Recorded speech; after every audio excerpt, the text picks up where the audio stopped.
as to how I changed from an evolutionist to a creationist.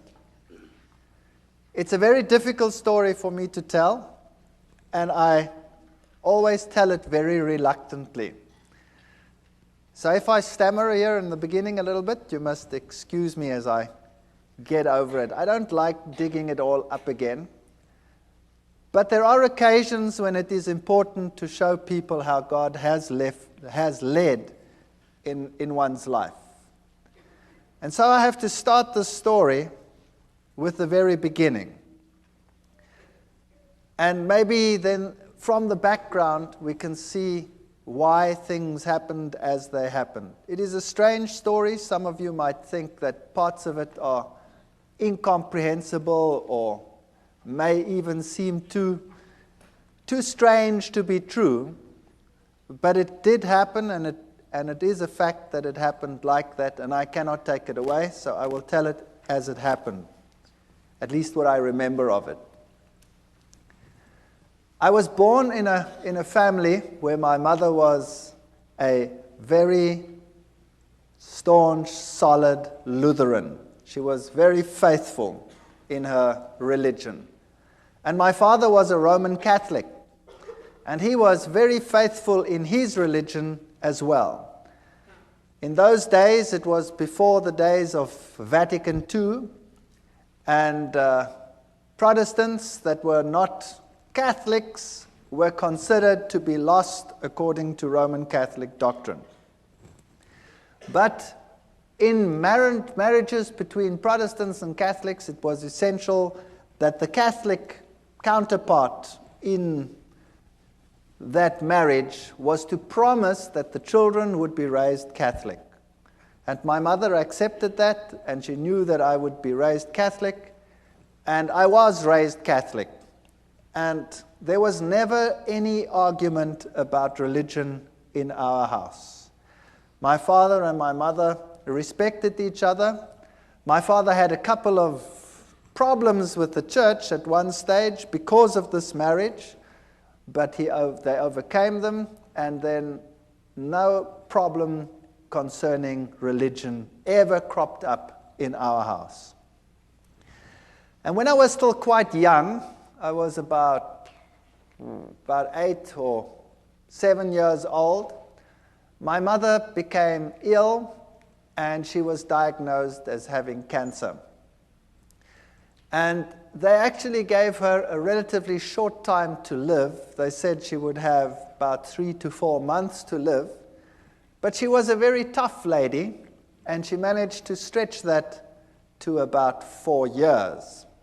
She died when I was 12 years old. But those 4 years were very, very miserable years. She really suffered more than anybody else that I have personally been in contact with. She lost one part of her body after the other. They had to do mastectomies, and then they took out part of her intestines, and she had to have colostomies. And eventually she just lost more and more and more, and she had one operation after the other. In those days, they weren't as sophisticated as they are today. They burnt her under the radium treatment. They forgot her there. They had to peel off black pieces. So she really suffered tremendously. And through all this, she never, ever, ever gave up her faith. And I was very attached to my mother. But because of all the problems in the house, and a mother that was on the verge of death for a long time, over a 4-year period, there was also quite a bit of tension in the house. Now, while at school, I received religious instruction, of course. I was in a Protestant, largely Protestant school. It was the German school. And I received religious instruction separately. The Catholics went to the nun, and she gave religious instructions. Now, I have met some very nice nuns in my life. And I've met nuns that are really gentle and soft people and are very nice to everyone around them. But this particular one, where I received religious instruction, was a very hard person, according to my youthful experience that I had at that time.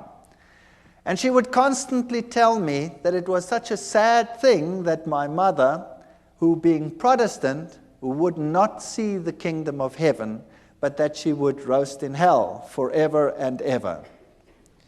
And I resented this very much because I was very fond of my mother, particularly since she had such suffering in her life. And this carried on for about 4 years, while my mother was sick. And the more it carried on, the more rebellious I became about the teachings that I was confronted with. I used to attend church very regularly. I had to go to church every Sunday with my father. I went through all the things like communion and all the things that Catholics do. And I became so resentful in the end that I used to be incredibly cheeky in the religious instruction class. And I was then thrown out of the class and told that I was to sit outside in the courtyard. And then for a few years I had living hell in that school because the headmaster was somehow in cahoots with all of this, and whenever he spotted me, he used to thrash me. And I used to take this quite well. I can be quite arrogant, or I used to be very arrogant. Maybe not quite so much anymore, but if you bonks me on the bean, maybe the old man will surface. I don't know. I fight against him all the time. And he used to thrash me, and I remember distinctly I used to bend down, and he used to hit me once, 2, 3 times, and I used to ask him, "Are you finished yet, or is your arm lame? What's the matter with you?" And he used to get so angry that he used to really whack me, and when he got to 6, then I'd say, "One more, please, because then I can take you to court. You're only allowed to hit me 6 times. That's the law." So I wasn't very popular.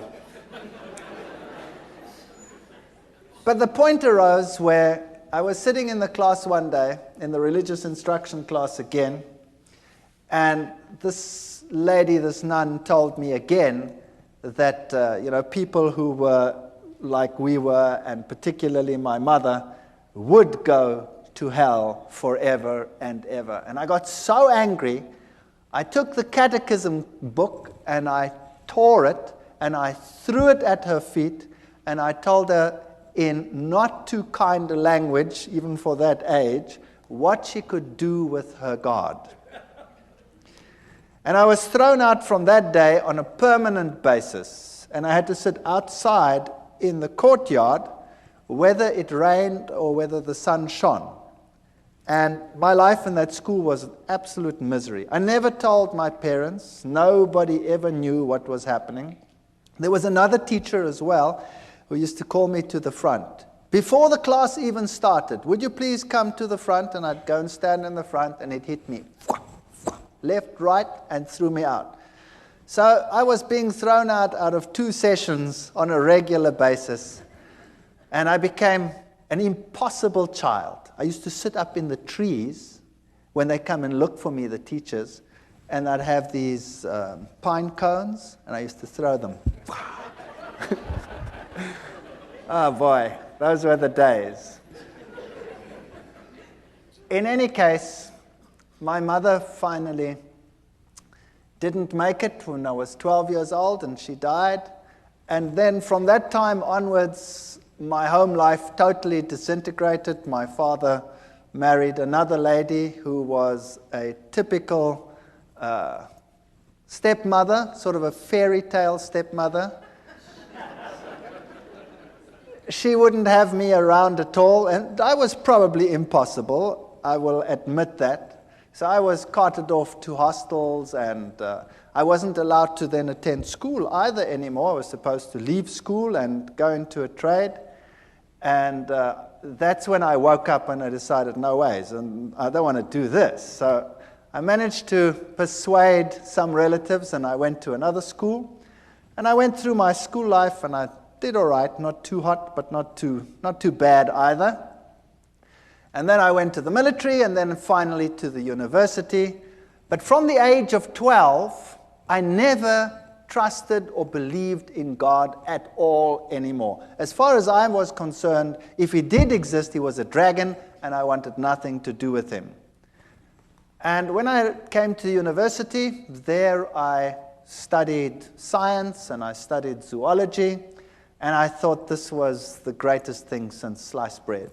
And there I found out about the whole evolution theory, and I was at a university that was the bastion of evolution.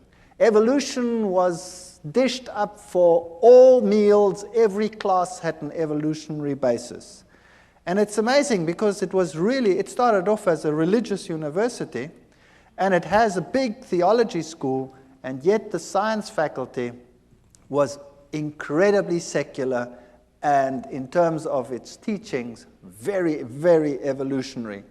They had some very important names in the listings of their professors, Robert Broom and people like that who had worked with the Taung skull, the human so-called ancestor, and our museums were full of these people, and I really got into the evolution theory, and I thought this was the answer to all the problems.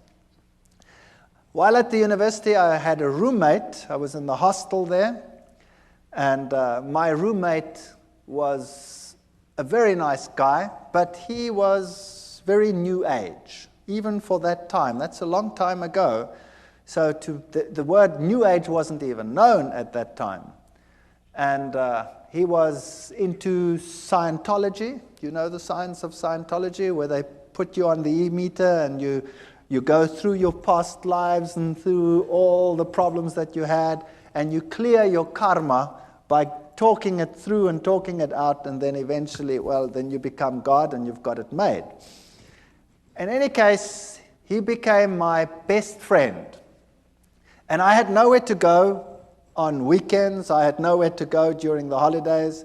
I always had to work, put myself through university, because my stepmother had convinced my father that he mustn't pay anything, so I put myself through. I had a great relationship with my father years later, so that'll come right, as you can see. Even the worst situations can come right.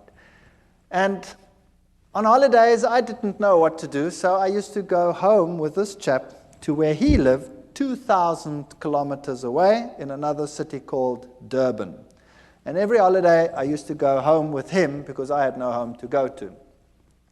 And there I met my current roommate, my wife, who happened to be his sister. Far better roommate than he ever was, I'll tell you. And I have to tell you a little bit about her background. Now you know why I was an atheist. I didn't believe anything. I accepted the evolution theory. It was the answer to all my problems. Now, her background was entirely different. Her father worked in his younger days for a newspaper, and he was sent to investigate all the strange occult occurrences in the country. So he worked for this newspaper, and he had his team and his infrared cameras and all the stuff that you need. And he toured the country from one strange occurrence to the other. He was very skeptical. He believed nothing. He thought it was a big joke, and seances were a big joke and a big fake. And as he attended one meeting after the other, he realized that this was no joke. When he started investigating some of the strange events, and he put up a camera on one seance, he was putting up cameras, and he was always looking underneath for hidden mics and what have you, and something grabbed him. There was nobody that grabbed him, but something grabbed him and beat him up to such an extent that he had an egg-sized boil on the top of his head and was lucky to get away with it with his life. Now, when that happens to you, you start thinking, well, that was some hidden microphone that did that. And he came into situations which were so strange that he became involved in them later. Situations like a house where, when the little child had been sent to bed, the shoes would come walking through the room. And another situation where a newborn baby used to scream hysterically, and when the parents came in, they'd always used to find the baby on top of the cupboard, newborn baby, out of the cot, on top of a cupboard, and they'd walk up and just manage to save the child as it fell down. Now, he went to that house and he sealed every single window, and he had his guards outside because he thought, somebody was playing the fool. And he kept the lock, and he waited there, and sure enough, the child screamed, and he went in, and there the child was on top of the cupboard, and he just caught it as it fell down. There was other occasions when in a certain house, human excrement was flying around. And he sat in this house, and it started howling, and the human excrement started flying against all the walls. Strange, strange occurrences. Witchcraft of the worst kind. There was one house that was plagued by a baboon that used to come in and tear everything apart. That's a big ape. And it tore everything apart, and it terrorized this family, and they could never catch it. And then one day, they shot this baboon as it came in, and it ran out, and the blood trail ended up on the veranda outside. And as they came out, the blood trail ended, and there lay one of the workers dead. So this was typical African witchcraft as you find it in Africa, in some places even today still. And this convinced him that there definitely was something going on, and he got into seances more deeply.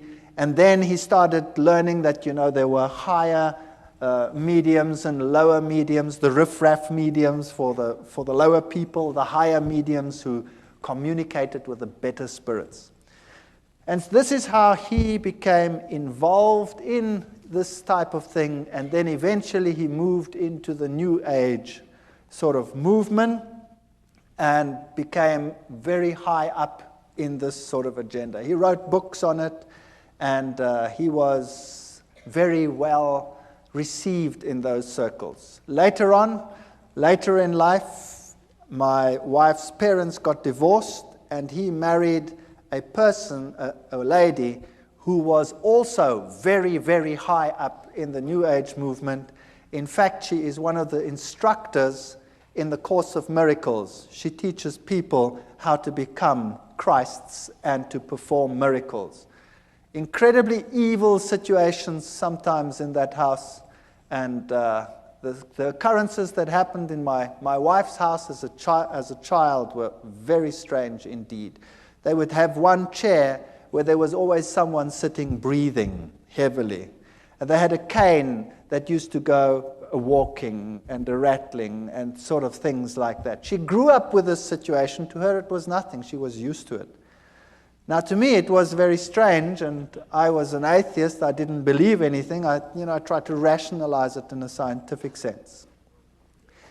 And then when my wife and I got married, we moved to the city where I was in the university, and for years there was no real problem. And then my wife, we had the first child, the second child, and then the youngest child my wife was expecting when my father-in-law came to visit. And he moved into an outside flat that we had, an apartment, and there he stayed with us. Now, thinking back, I know that this is where it all started. Because if you have an occult presence, then you will have this influence on your home for a long time. I can perhaps tell you that when we were just married, we moved very close to them, and there were very, very strange occurrences in our house. Absolutely horrendous occurrences on some occasions.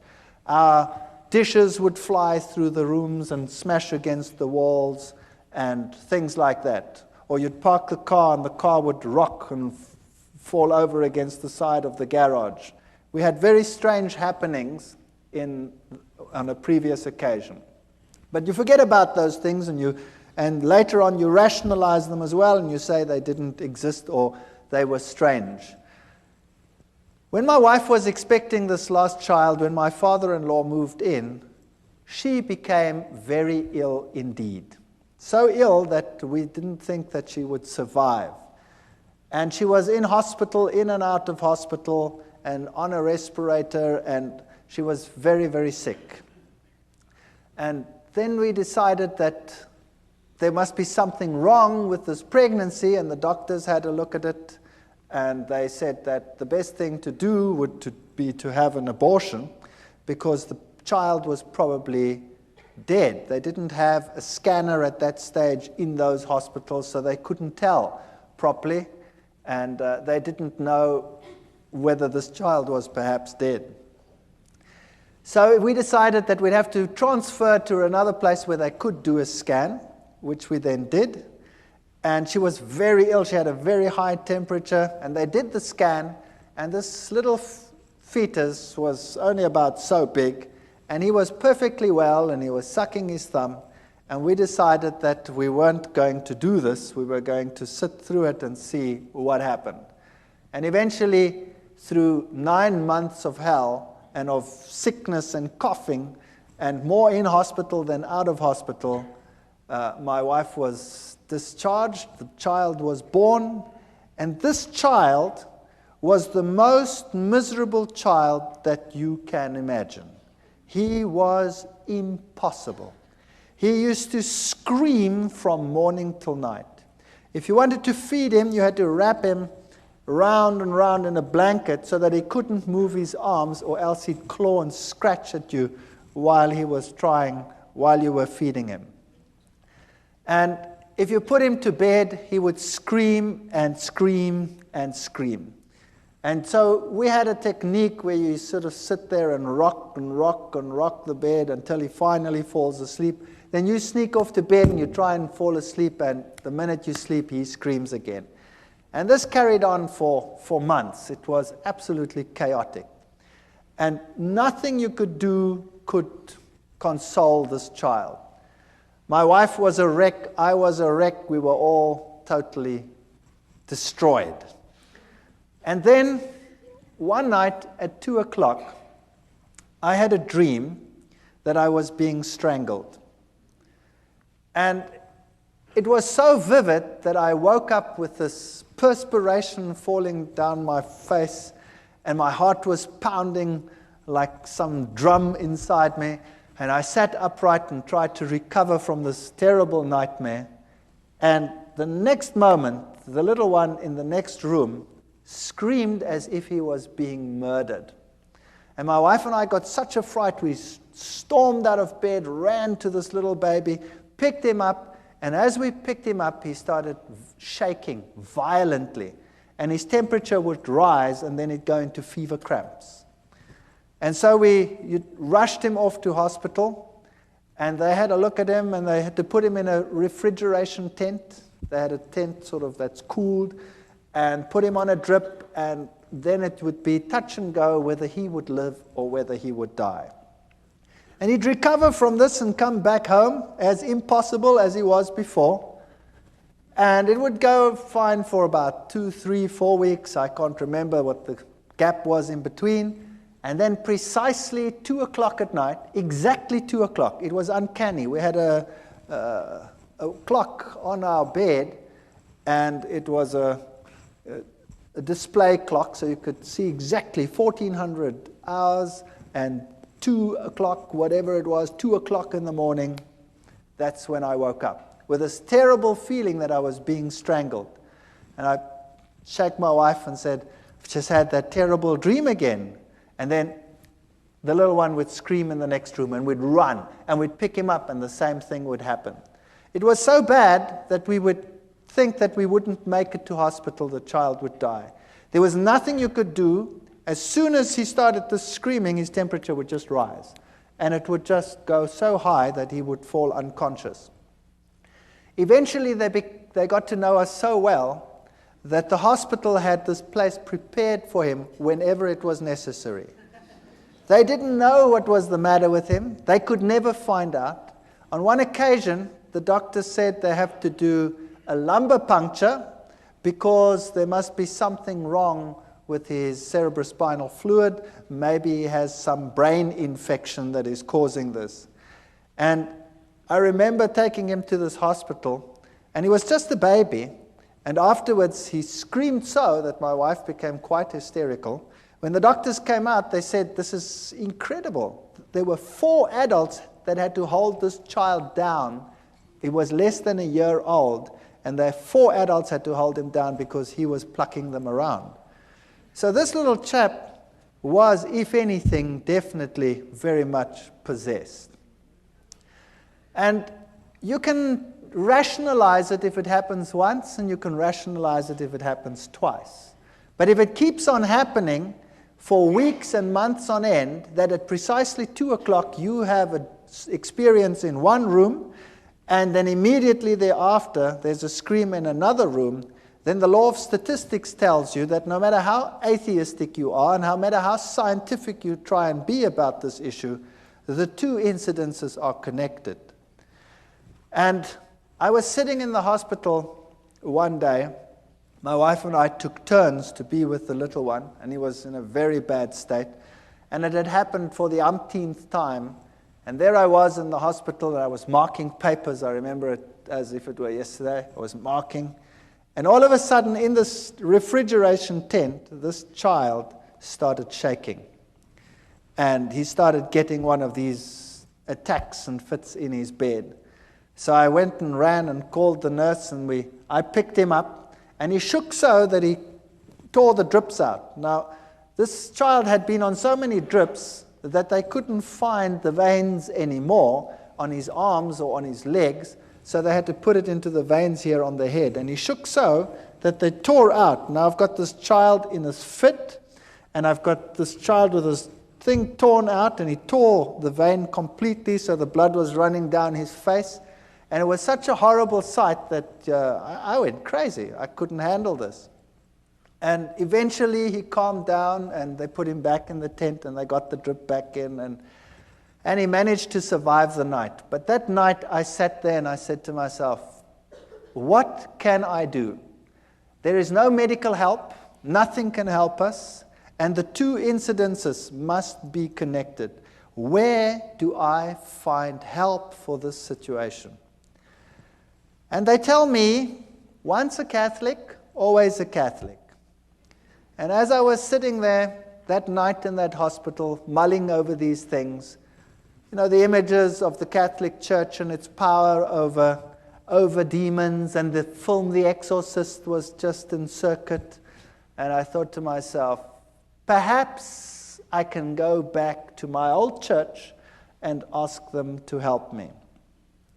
So I made a resolution that I would do that because I had no other way out. And the next day I went to the Catholic Church, and the Catholic priest was sitting in his room, and I remember this as well too. He had the glass there, and there was a brandy bottle there, and he wasn't too sober. And I went up to him and I said to him, I'm a Roman Catholic, but I don't come to church, and I have a problem. And he said, well, what is your problem? He was very nice. And I said to him, well, I'm an atheist and I'm a scientist. I don't want to talk about this thing like that. And I sort of ummed and ahed, and I said, well, I have a problem at home.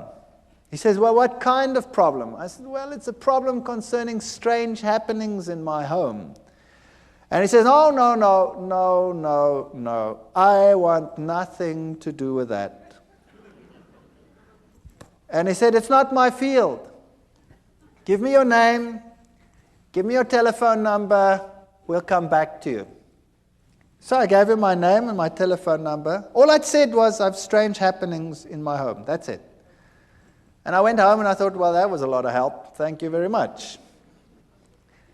And I wasn't home very long when I got a call from another priest.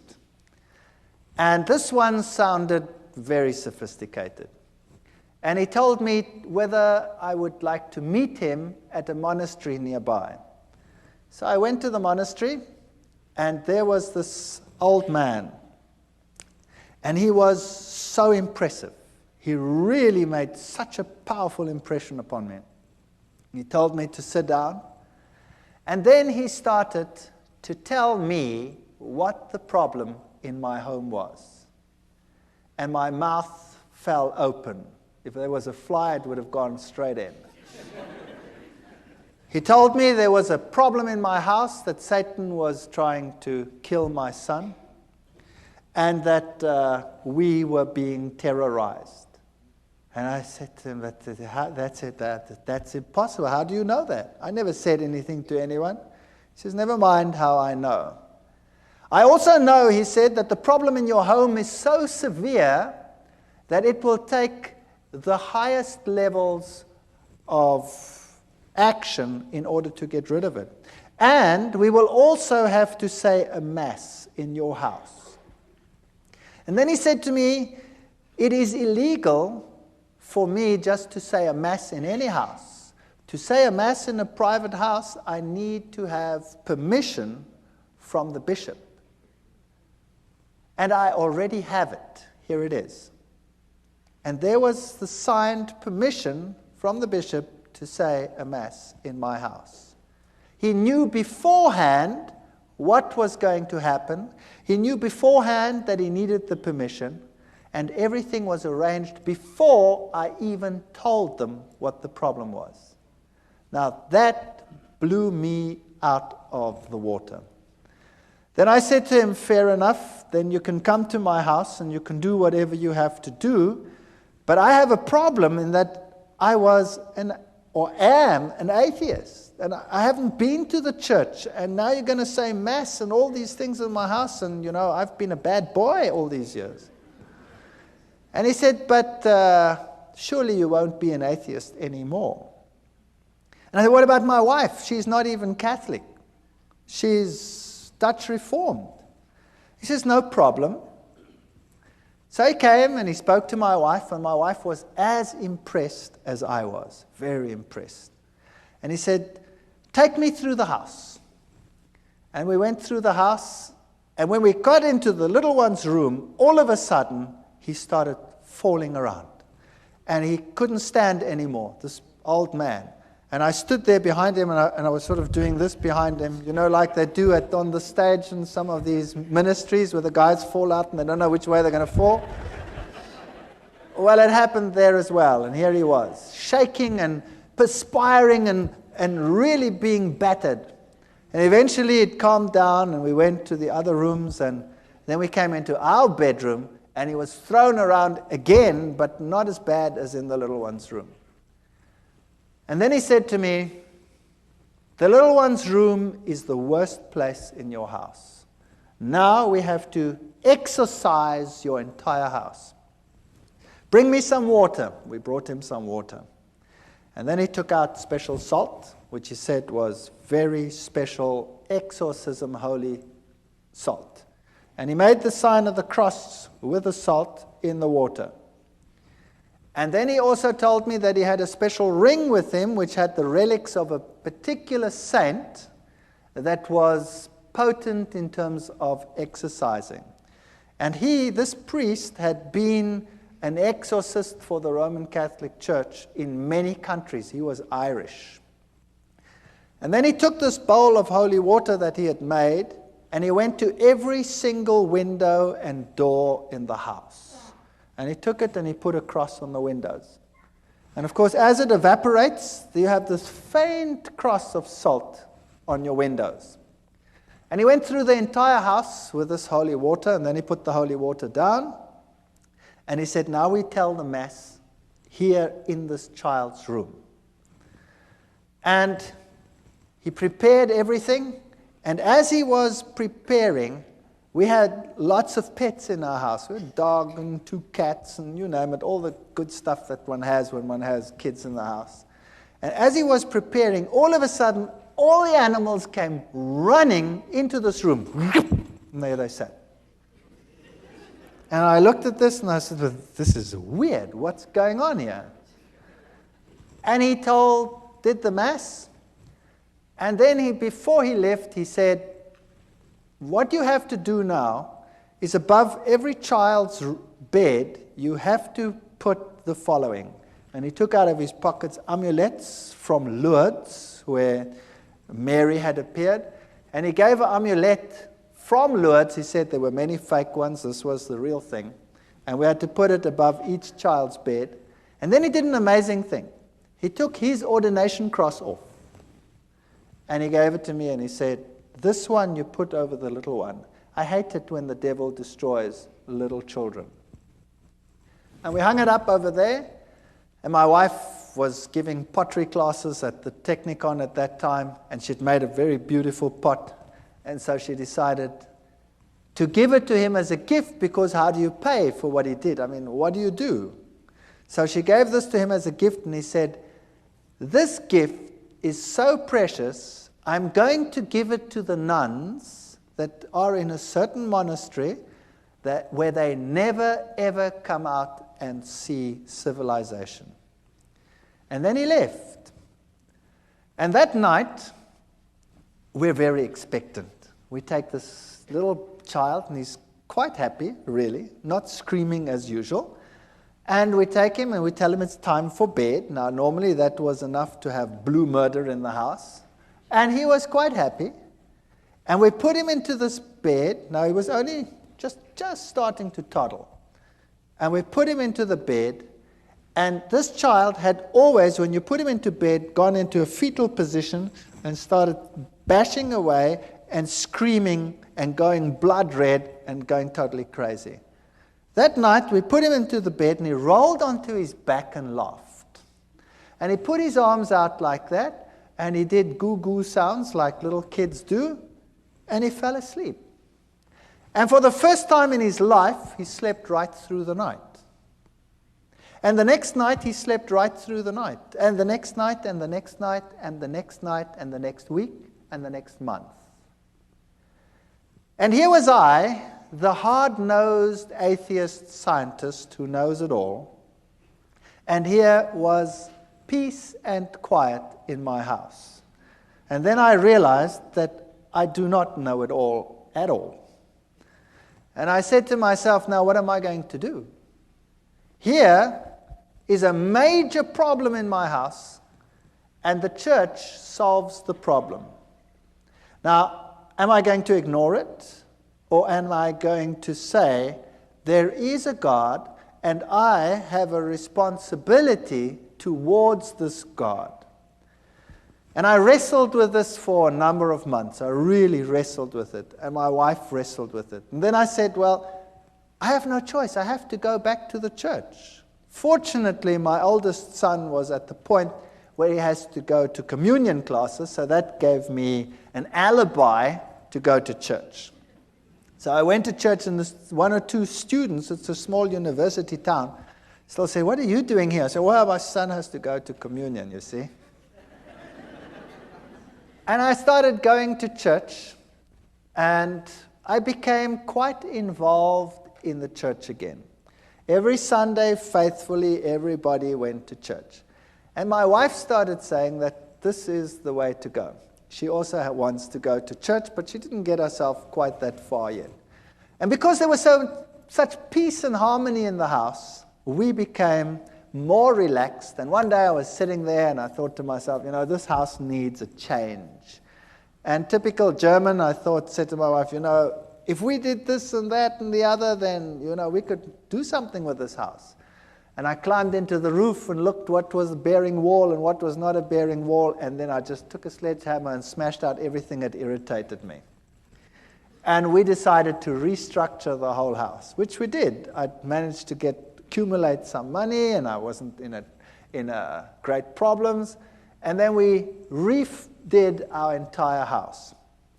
And during the process, I had to go and see a man for the kitchen.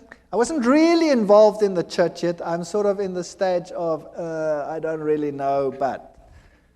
And the man who did the kitchen came and said to me, by the way, I walk with the Lord. And I still remember distinctly thinking, oh, brother, another one who walks with the Lord. And I said to him, okay, that's fair enough. You walk with the Lord. I was very cheeky. You walk with the Lord, but I just want a kitchen. Is that okay? And he said, yeah, okay, that's okay. But can I give you this? And he gave me a pamphlet.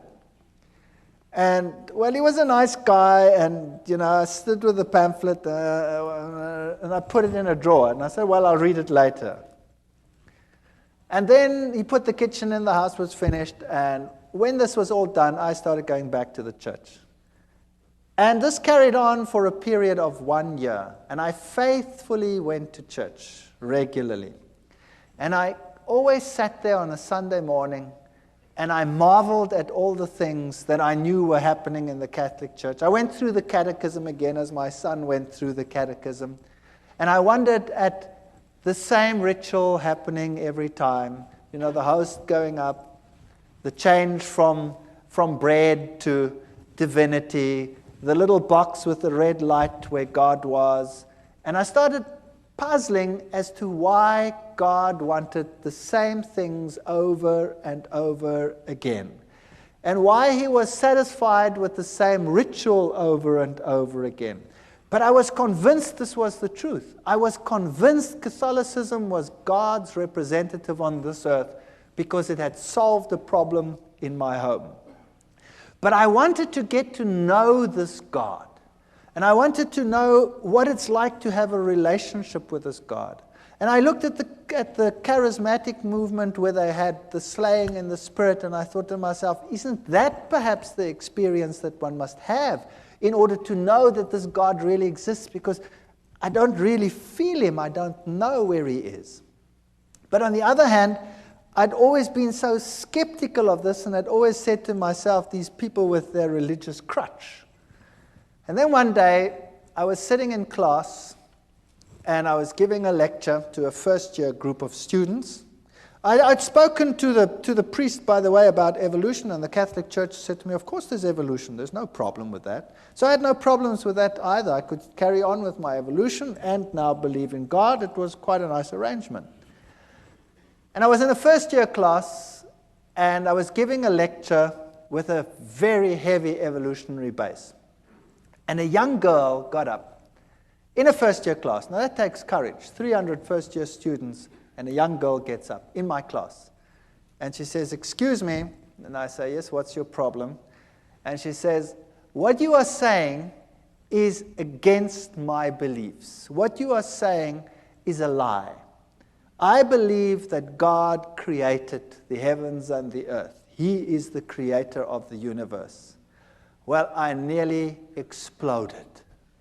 I destroyed her. I ridiculed her. I finished her off. She sat down and she cried in my class. And I thought, well, job well done. And then the class was over, and all the students were very impressed at all the eloquence I put onto the board and proved to them what a ridiculous idea this was that this young girl had postulated. And I went back and sat in my office, and then there was a question earlier about conscience. Do you remember it? Well, this little voice here wouldn't let me go and kept on telling me what a mean son of a gun I was. And how could I, in front of everyone, attack and humiliate this young girl to such an extent? And I felt really bad about myself. My conscience wouldn't let me go. And I didn't know how to handle this. So typical Catholic way, I thought, well, on the way home for lunch, I wouldn't stay far from the university, so I always went home for lunch. I'll go by the Catholic Church and sit there for a while, and hopefully the feeling will go away. So I drove past, and I went into the church, and I sat inside, and it was locked. The door was open. You could come to a few pews, but around the altar it was locked, because thieves had been stealing. And I sat there and I spoke to God, and I looked at the little red light, which means that the host was present there, so God was present. And it struck me that he was locked up in that little box. And then I sat there for a long while, and I was tortured in my soul. I was tortured. And I said to myself, do you know, God must be here because he did such wonderful things in my home. My family is totally different. My wife was willing to be converted. I'd called the Catholic priest to our home so that she could become a Catholic. And for some reason, he just never made it. He never made it. He always had something on, but he was still going to come. And I sat in that church and I wrestled with God, and I told him that I have all these feelings and I don't know where he is, and I've never really met him. And I know that in other churches, all these exciting things happening, and here, we have the same thing every Sunday, and where are you? And I sat there in the pew and I said, okay, God, if you really exist, then now you must show me, because I really cannot find you. And with that feeling, I went home, feeling a bit better. And typical me, I was home quickly, and then I started rummaging in the drawer. I was looking for something, and all of a sudden, as I rummaged in this drawer, I pick up this pamphlet. This is now a year after this man who was walking with the Lord gave me this pamphlet. And I pick up this pamphlet and I start reading it. It was in German, and it had 3 columns. It had the law of God on the one column, and it had the law according to the Catholic Church, and it had the law according to the Lutheran Church. And then it explained how the commandments had been changed by the church, and it had the Bible texts of how it had been changed. And I thought to myself, now, what rubbish is this? This is absolute garbage. And I said to my wife, I didn't say that, I called her by her name. I said, have we got a Bible in the house? And she said, no, I don't think so. I don't think there's a Bible. I said, surely there must be a Bible in the house. We've been going for church for almost a year now, and there's no Bible in the house. There were lots of catechism books in the house. So I grabbed the catechism book and opened it up and looked, and sure, the commandments as on the pamphlet were identical to those in the catechism book. And then I remembered an old box that an old lady that had died had left me. And I'd put it in the garage after having sorted out some of the things. And I remembered there were a whole lot of books, and I knew that little old ladies probably would have Bibles. So I went outside in the garage, rummaged in this box, and sure enough, here was an old Bible, an old German Bible. So I went inside and opened it up, and there it was. The 10 Commandments were totally different to what they were in the catechism book. And this puzzled me.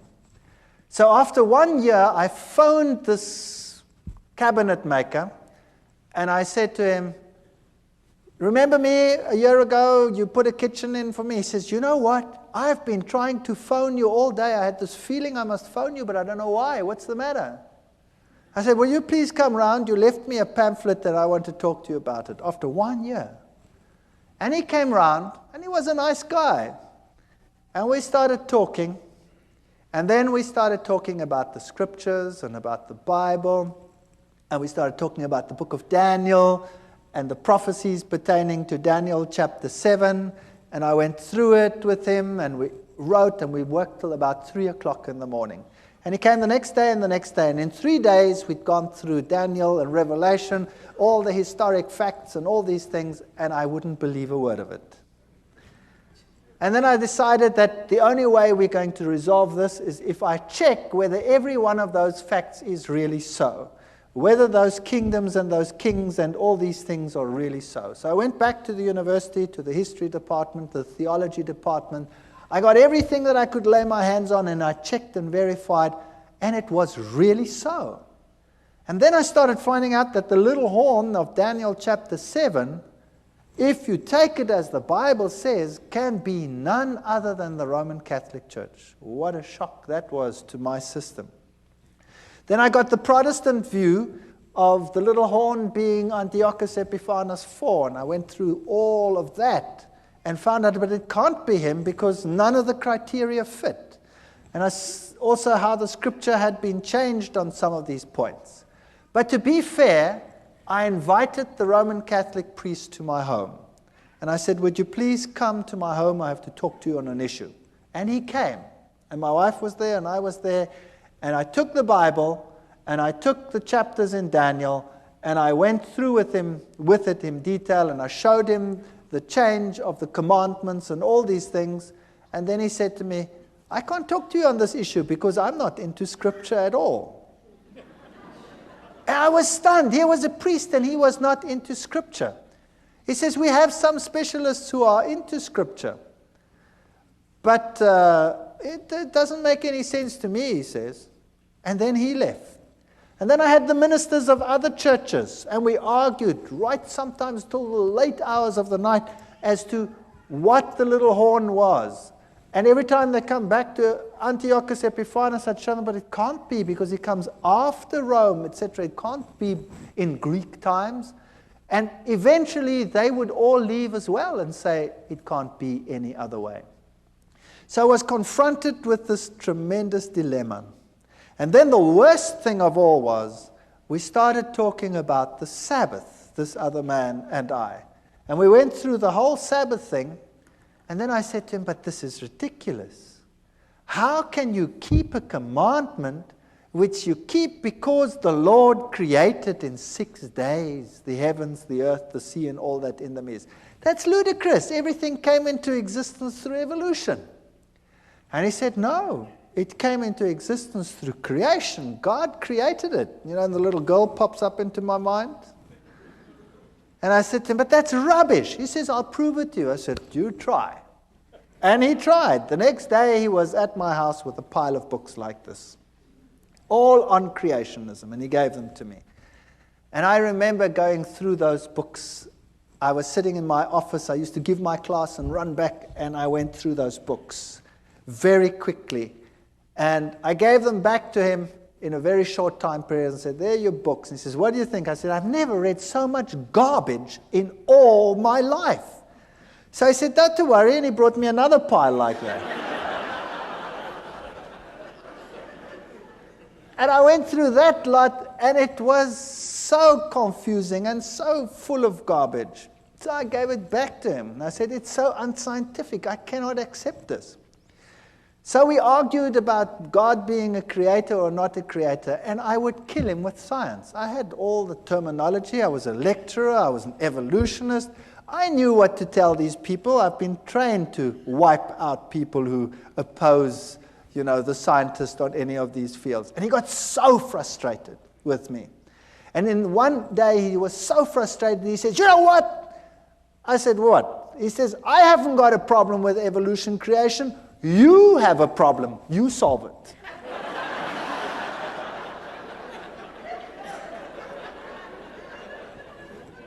So there the ball was in my court. In the meantime, things were happening again in my house. The little one would again become miserable every time it was time for bedtime.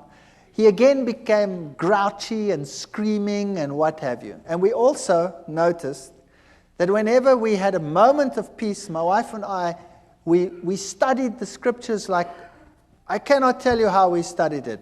I finished a Bible. In 2 months, I had to throw it away. It was finished. It fell apart. And my wife was studying. And she had tremendous problems with the Sabbath idea. It made no sense. It was so stupid. And nobody at work knew what was happening with me. And one day I came to work, and the secretary in the department came up to me and said, I've got something for you to read. And she handed me a pile about so thick of documents. And when I looked at them in a spare moment, I saw that it was a long piece of writing against the Sabbath. And it was written against Seventh-day Adventists. And this stunned me because nobody at work knew what was happening with me. I mean, a scientist would never admit, that he's now talking about and thinking about religion. That was ridiculous. My colleagues were all atheists. And I took this and I thought to myself, now, what am I going to do with this? I haven't got time with this. I'm wrestling with evolution. So I gave it to my wife. And I said, here's fodder. You go through this. Maybe there's a way out of all this. And she meticulously went through every statement. It was really a thick, thick thing written against it. And while I was wrestling with evolution, she was wrestling with that. And then one day she said to me, I've been through every single statement they have. And every single one, I've put it next to the Bible. And every time, this is the word of man and the Bible has something else to say. So this document here has now convinced me that the Sabbath must be right. That was something. So a document written against the Sabbath proved to her that the Sabbath was actually very important and right. But I still had a problem. A major problem. I couldn't accept it because I'm not going to keep a day for creation that took 6 billion years, let alone 6 days. And the ball was in my court, and at that stage, everything started going wrong again in my house. And when we picked up the Bible, the little one would go hysterical. Whenever we had a spare moment, he would go hysterical. And eventually, he took a bottle of wine, we'd been drinking wine, and he smashed it. I wasn't in the room at the time, but I just heard the glass breaking. And then we came out, and he was walking all over the glass. And his feet were cut to shreds. His big toe was almost severed. So back to hospital. They sewed the toe back on, and it was a nightmare from then onwards in our house. And I was wrestling with the Sabbath issue. And I stood in the library one day. We had the biggest evolution-based library in the Southern Hemisphere at that university. And I said to myself, there must be a solution. And I said in my mind, God, if there is something wrong with this theory of evolution, then I haven't found it yet, and you must show me, because nobody else can show me. And I went into this library, took out a book, and as I walked out the door, a colleague stopped me and he said, hold it. There's another book you must take, which is the same book as that one, but the new edition, it's on the back shelf. Very strange. So I went to the back and I took that edition as well. I took them both and I went to my office. And then I started reading. But I started reading them both at the same time. And then as I looked at the one, the old edition would say that there is a major problem with the cetaceans, with the whales, because they appear suddenly in the fossil record fully formed. And there is no evidence that the one gave rise to the other. The new edition would couch it all in scientific terminology, would say cetaceans have an ancient origin and evolved from such and such to such and such and such and such and such and such.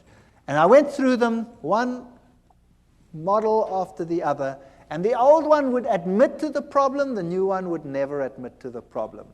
And that's when I started thinking, wait, there's something wrong here. There's something fishy here.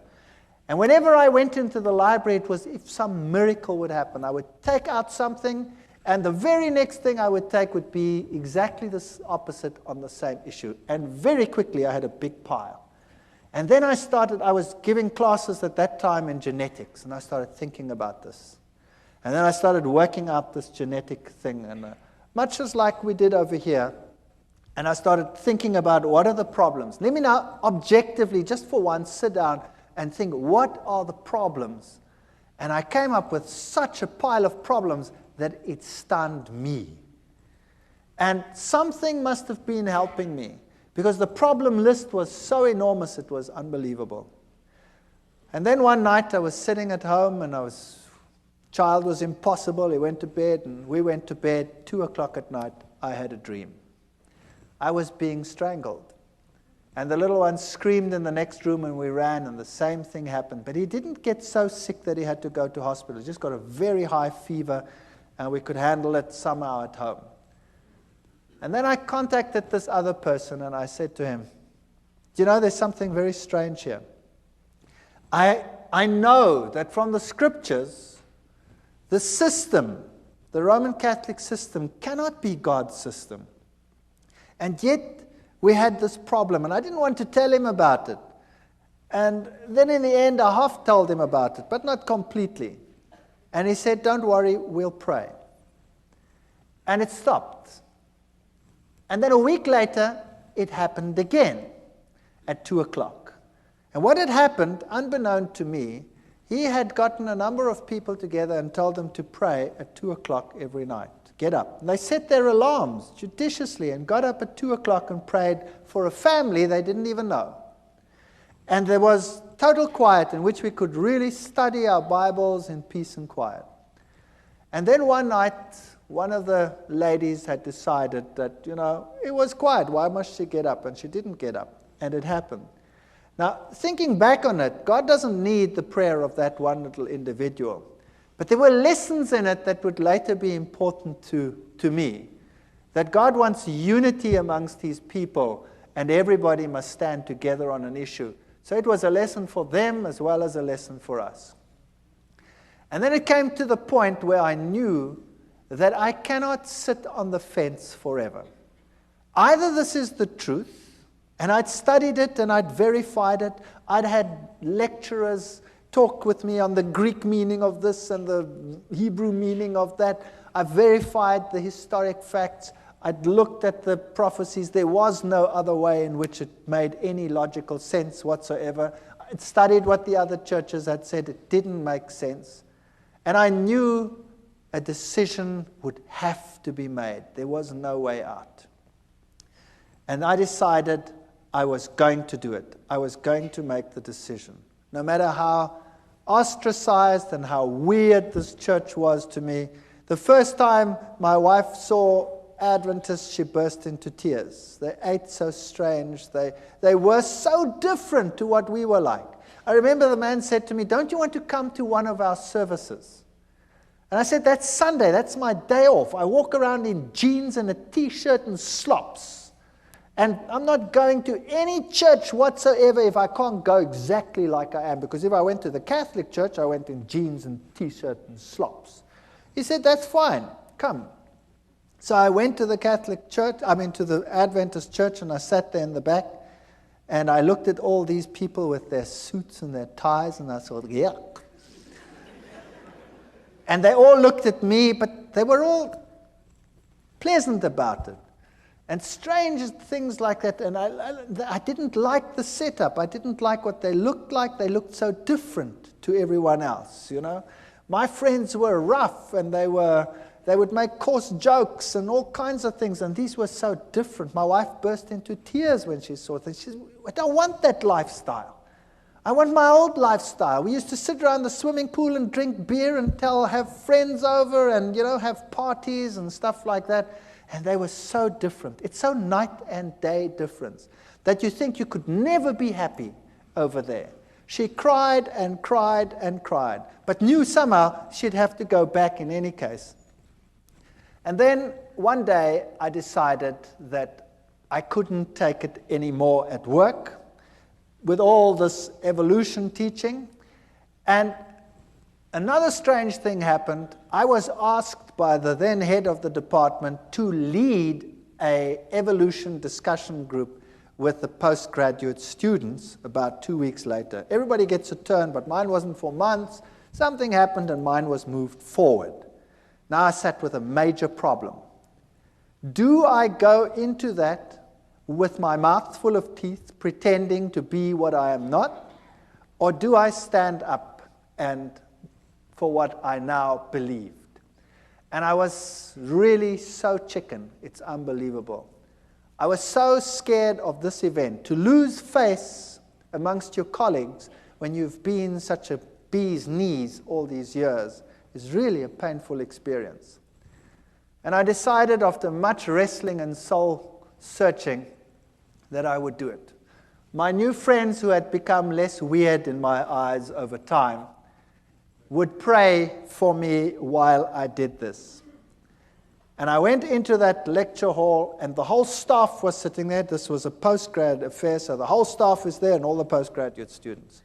And I start the ball rolling with the lecture normally, and then you start this evolutionary discussion group. And I started the lecture, and then I switched to the genes, and I highlighted every single problem. And I went through the whole gene system as far as I'd sorted it out at that stage.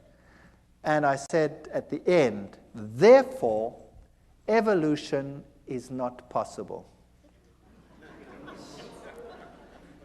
Well, first you could hear a pin drop, and then all hell broke loose. One of my colleagues went blood red and started screaming at me like you cannot believe, and the foam literally started coming out of his mouth with rage. It was just unbelievable.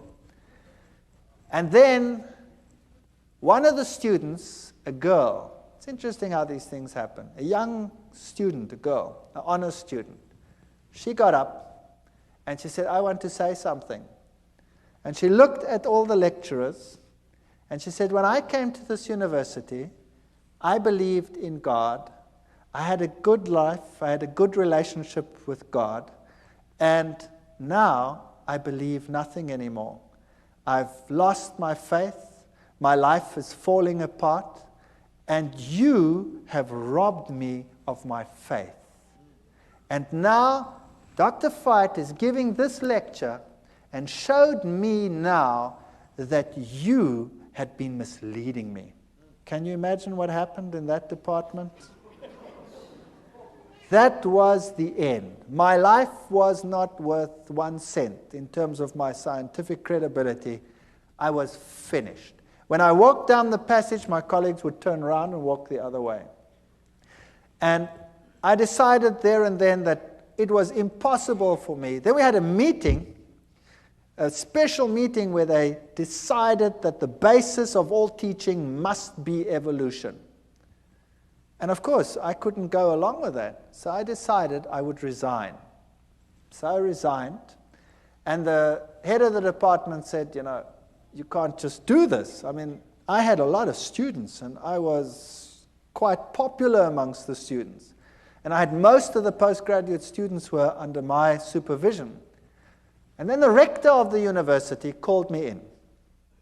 And the rector said I must come to him. And I thought to myself, wow, now I must go to the rector. What do? I've got nothing decent to wear. I've never possessed a suit in my life. I bought the suit to go and see the rector. Can you believe that? And when I put on the stupid suit to go and visit the rector, something struck me between the eyes like a hammer blow. It's just a personal thing for me. I thought to myself, now look what you're doing, you idiot. You go and put on a suit to go and speak to a man, but when you go to visit God, you go in jeans and a T-shirt. Purely a personal thing. I don't mind anybody coming to church in jeans and T-shirts. That's fine. It's just for me personal. And that bugged me. And then I went to the rector's office, and I sat there opposite the rector, and we started talking. And he talked with me for 1 hour. And it was very difficult for the university to get rid of me because I had all these students. And we started talking, and then eventually he said, what if you decided that you do not rock the boat anymore? Then, we could give you something better. Well, that would be a professorship. I was a pretty young guy. I would just about be the youngest professor in the university. And I looked at him and I said to him, the price is too high. And I will leave in any case. And then he says, that's very interesting. By the way, who do you think has the truth? And there I sat, my mouth full of teeth.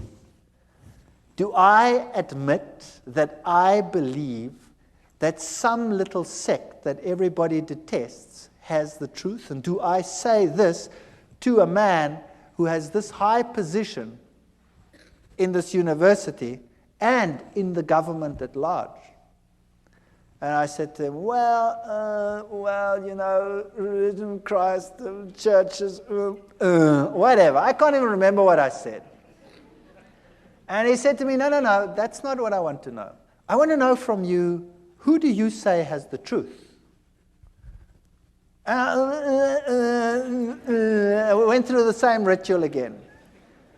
And he stopped me and he says, no, I don't want to know that. I want to know from you, who do you think has the truth? And I started off with this again, and in the back of my mind, I heard this terrible cock crowing. 3 times, I thought,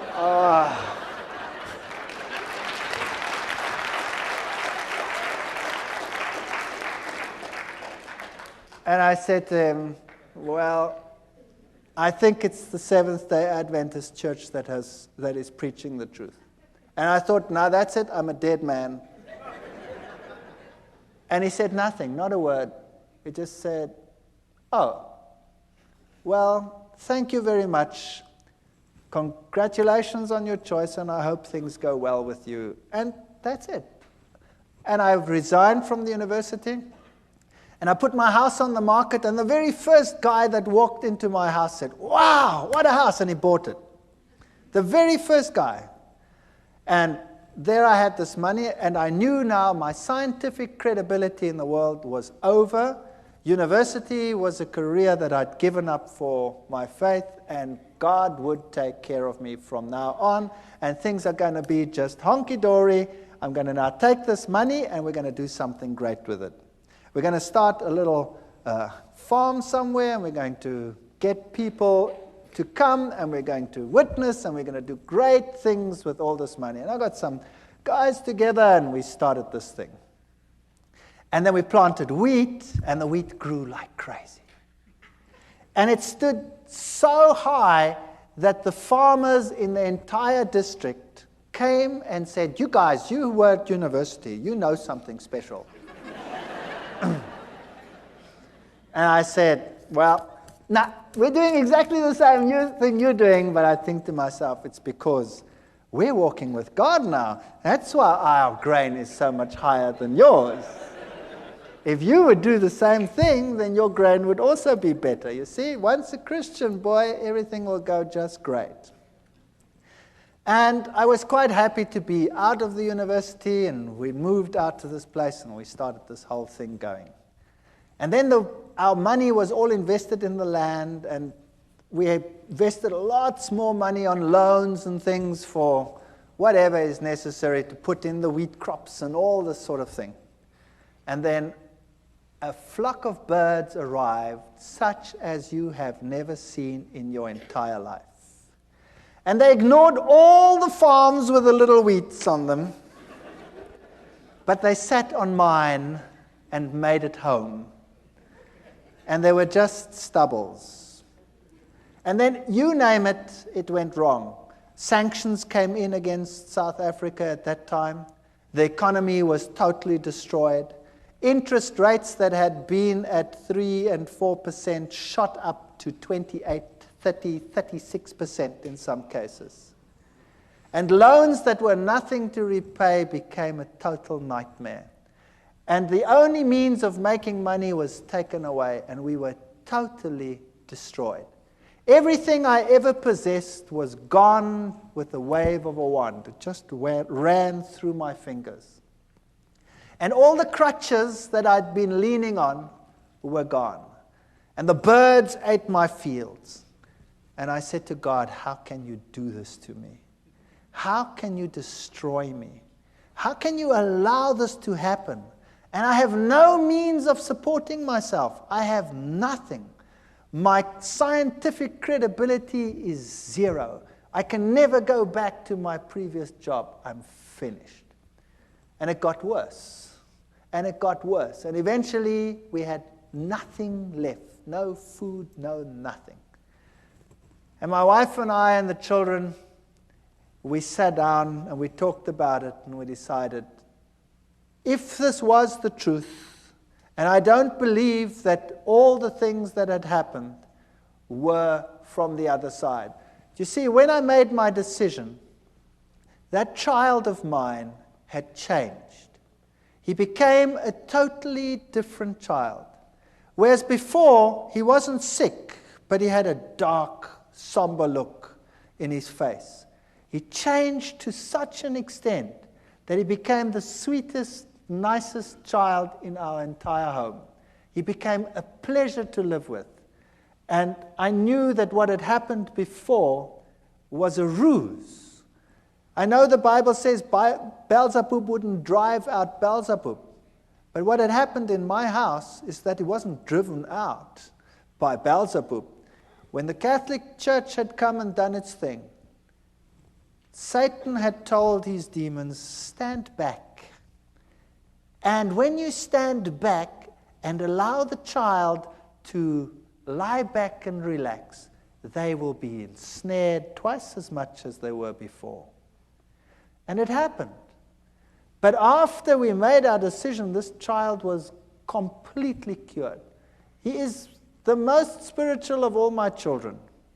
And he is so different that I knew that had to be from God. It was a totally different ballgame. The other interesting thing that happened was that same Catholic priest, After all this time, more than a year, out of the blue, while I was wrestling with this decision, phoned me. And I picked up the phone and I said, "Hi." And he says, "I'm Father so-and-so." And I said, "Yes, that's strange. Why are you calling me?" And he said to me, "You know your father who's dead? Your father is having terrific problems out there in purgatory." It's true. He said that. And I said to him, "But how do you know?" Having done the study on the state of the dead and all these things and knowing what happened, I said to him, "How do you know?" He says, "The nuns that never see the world, they have been told by the other side that your father is in trouble and he is in trouble because of you. And you had better get back to the church quickly. And you had better start praying and having masses said so that this problem will go away." And I said, "Thank you very much for the information," and put the phone down and remember thinking, "You're too late, devil. You are too late." That man was a nice man, and he is deceived, I know. And the Lord will hopefully lead him to a better life and a better understanding one day. But here I was on this farm with no money, no means, no nothing, destroyed career, no chance of getting back, ostracized, laughing stock of the academic world, and no money. And we knelt down and we claimed every promise in the Bible and said, "Lord, you have promised you will take care of all our needs. You have promised that the children of a righteous man will never be seen begging in the street. There is no way out of the dilemma that we have. There is no money, there's no food, there's nothing. But we believe your promises." And we wrote a letter, and we put it down in writing, all the promises, and said, "You cannot lie. Therefore, these promises must be for us. And if our life out here is destroyed and our farm is destroyed, then so be it. There must be something else that you have in mind." And then we went to bed. And the next morning at 8 o'clock, the phone rang, and a professor from another university phoned me and said one of his colleagues has got a major problem and has to go away and has to take extended leave for a year. And they need someone to replace immediately, and the subject being taught is exactly the same field that I was in. And I said to him, "Well, what do you want me to do?" He says, "Well, you could come and give the classes." And I said to him, "But, what about, He says, "Never mind, as long as you stick with science, and who cares, it doesn't matter. You come and would you do that for us? We're in a jam and we need someone and we know that you're available." And I said, "Well, that would be great. Thank you very much. When do I start?" And he says, "Well, we'd have to get it through the committees and probably in 3 months' time."